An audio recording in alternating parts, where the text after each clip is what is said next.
भाजपचे नेते विधान परिषदेचे आमदार योगेश टिळेकर यांचे मामा सतीश वाघ यांची फुरसुंगी फाटा येथून 2 दिवसांपूर्वी सकाळी पहाटेच्या सुमारास 4 चाकी वाहनातून 4 जणांनी अपहरण करून हत्या केल्याची घटना घडली होती। दरम्यान या प्रकरणाचा तपास सुरू असताना यवत पोलीस स्टेशनच्या हद्दीतील शिंदवणे घाटात सतीश वाघ यांचा मृतदेह सोमवारी 9 डिसेंबरला सायंकाळच्या सुमारास आढळून आला। दरम्यान पुणे पोलिसांनी तपासाची चक्रे फिरवत वाघोली येथून पवन शर्मा आणि नवनाथ गुरसाळे या दोघांना ताब्यात घेतलं। त्या आरोपींच्या चौकशी दरम्यान अन्य 2 आरोपींना देखील पकडण्यात पुणे पोलिसांना यश आलंय। याबाबत बोलताना पोलीस आयुक्त अमितेश कुमार म्हणाले की सतीश वाघ यांचे 2 दिवसांपूर्वी अपहरण झाल्याच्या घटनेनंतर राज्यातील अनेक भागात तपासासाठी पथके रवाना करण्यात आली होती। त्या दरम्यान जवळपास 450 ठिकाणचे सीसीटीव्ही तपासण्यात आले होते। या सर्व तपासादरम्यान 10 डिसेंबरला सायंकाळच्या सुमारास सुरुवातीला 2 आरोपींना अटक करण्यात आली होती। त्यानंतर 2 आरोपी असे एकूण 4 आरोपींना अटक करण्यात आली। या आरोपींच्या चौकशीमध्ये सतीश वाघ यांचा काही दिवसांपूर्वी शेजारी राहणाऱ्या व्यक्तीसोबत वाद झाला होता। त्यातूनच सतीश वाघ यांना मारण्यासाठी 5 लाख रुपयांची सुपारी देण्यात आली होती। यामधून ही घटना घडल्यानं प्राथमिक तपासात समोर आलंय। दरम्यान आरोपींकडे अधिक चौकशी सुरू असल्याचं पोलीस आयुक्त अमितेश कुमार यांनी सांगितलं। सर, आतापर्यंतच्या तपासात किती लोकांना आपण अटक केलंय, काय याच्या मागचं कारण आहे, काय कळालेलं आहे आणि कुणी सुपारी दिली होती त्याला आपण अटक केलं का?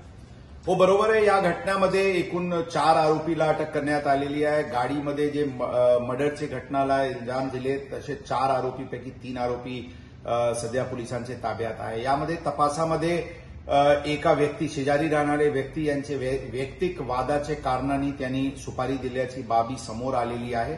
त्यांना पण अटक करण्यात आलेली आहे। या गुन्ह्यामध्ये 120B क्रिमिनल कॉन्स्पिरसीचे कलम वाढवण्यात आलेली आहे। सदर गुन्ह्याचे तपास अत्यंत युद्ध पातळीवर क्राईम ब्रांच आणि स्थानिक पोलीस झोनल पोलीस यांनी केलेली आहे आणि सुरुवातीला घटना घडल्यापासून वेगवेगळे पथक या केसमध्ये काम करत होते। अंदाजन प्रथमच दिवशी 450 लोकेशन्सचे अंदाजन सीसीटीव्ही फुटेजेसची तपासणी करून हे गाडी जे वापरण्यात आला होता ते गाडी शोधण्यात आला आणि त्याच्या अनुषंगाने हे आरोपीला काल पोलिसांनी ताब्यात घेतलेली आहे। तपास क्राईम ब्रांचकडे हस्तांतरित करण्यात आलेली आहे। ठोस पुरावा पोलीस गोळा करत आहे आणि यामध्ये जे सुपारी ज्या व्यक्तींनी 5 लाखाची दिली होती त्यांच्याबद्दल पण तपास सुरू आहे आणि आरोपीला सजा होईल या दृष्टिकोनातून पोलीस दल अत्यंत मेहनतीने काम करत आहे। आम्ही पुणे शहरचे जनताला अपील विश्वास देऊ इच्छितो की पुणे शहर पोलीस दल अत्यंत कार्यक्षमतेने आणि अत्यंत मेहनतीने शहरात कायदा व सुव्यवस्था अबाधित ठेवण्यासाठी आणि गुन्हेगारीवर पूर्णपणे नियंत्रण ठेवण्यासाठी सुसज्ज आहे, तयार आहे। ही गुन्हा जरी अत्यंत गंभीर होती आणि अत्यंत संवेदनशीलताने पोलीस हे प्रकरण इमिजिएटली हाताळलेली आहे, ही गुन्हा आपल्याला लक्षात ठेवावा लागेल की हे प्रिव्हेंटेबल नव्हता। हे आज आपसी कारणांनी वैयक्तिक वादामुळे हे देण्यात आलेली सुपारी आहे। या घटनाच्या अनुषंगाने पुणे शहर पोलीस दलांवर प्रश्नचिन्ह निर्माण करणारे लोक काही वैयक्तिक हितासाठी वैयक्तिक कारणांनी जरी करत असतील, पुणेकर जनताला आम्ही विश्वास देऊ इच्छितो पुणे शहर पोलीस दल आपल्या सोबत शहराला आणखी शांतप्रिय शिस्तप्रिय करण्यासाठी पूर्णपणे सुसज्ज आहे आणि तयार आहे। आपण जनतांनी पोलिसांवर पूर्णपणे विश्वास ठेवावी अशी आपल्याला आमची आव्हान आहे।